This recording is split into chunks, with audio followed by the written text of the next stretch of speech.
Good morning. Happy Monday. We are back with another video.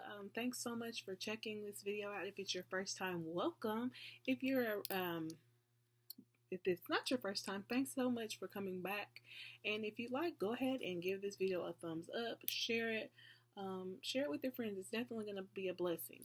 So today I'm going to try to be short and simple. I'm having to re-record this because the other one got way too long. But I'm coming from Ephesians, and I'm also going to be coming from Esther, the two E's. The sermon today was coming from Ephesians chapter 2. And basically what it was saying is just talking about, I'll read verse 1. It says, and you he made alive who were dead in trespasses and sins. Going on to verse 4, it says, but God, who is rich in mercy, because of his great love with which he loved us. Verse 5, even when we were dead in trespasses, made us alive together with Christ. By grace you have been saved. And the key point that we kind of, the sermon title was, I am alive.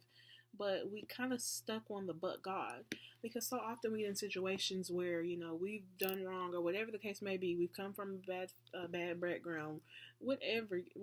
I've sinned so much, but God, he loved us enough to save us because of his grace. And I was going to speak on that only, but the Lord laid Esther on my heart. So I'm just going to kind of briefly paraphrase or summarize Esther's story. And if you're not familiar, long story short, Esther was a Jew. There was a king. He got mad at his wife. He no longer wanted her to be a queen. And so he basically rounded up all the virgins, and they had to go through this preparation period, a 12-month preparation period, before they could even go before the king. And I want to stop right there, because so often we want to go before the king. So often we want to be elevated to this queen position or whatever the position may be, but we haven't prepared.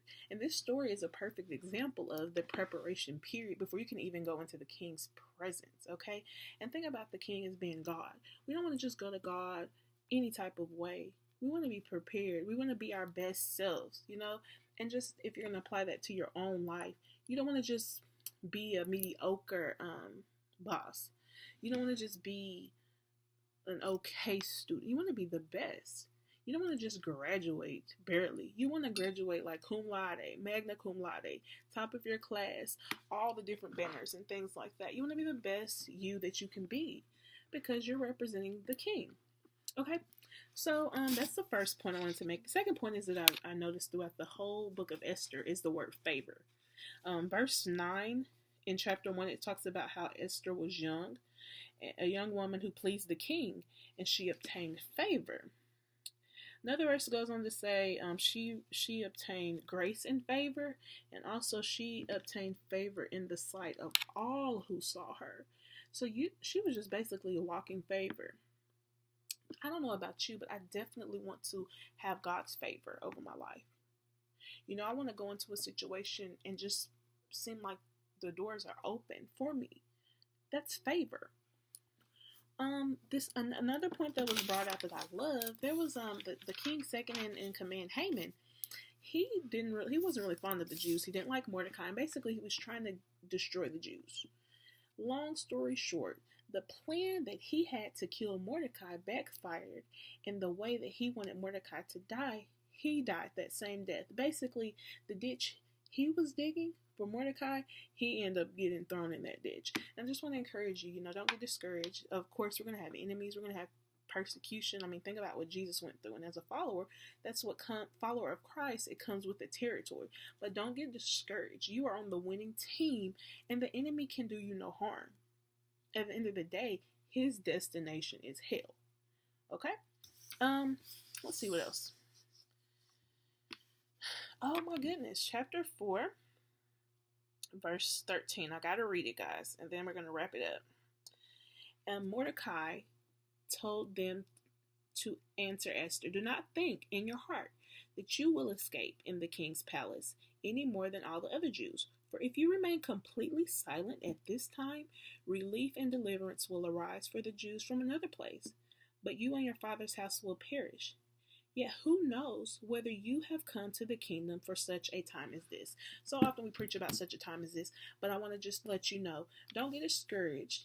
if you're going through a rough time. Don't get discouraged if you feel like you're the only Christian on your job or whatever the case may be. Don't get discouraged, because just think, what if you were placed in that particular situation for such a time as this? Christians, we have to take our place. We have to be a light. We have to be bold. And understand that you're not just here by mistake. You're here for such a time as this. And verse 15 goes on to say, then Esther told them to reply to Mordecai, "Go gather all the Jews who are present in Shushan and fast for me. Neither eat nor drink for 3 days, night or day. My maids and I will fast likewise. And so I will go to the king." And it just goes on to say, basically, she didn't just sit on her position. She just wasn't in a position to help others and didn't. She understood, I have to take action. I'm here for such a time as this. She fasted.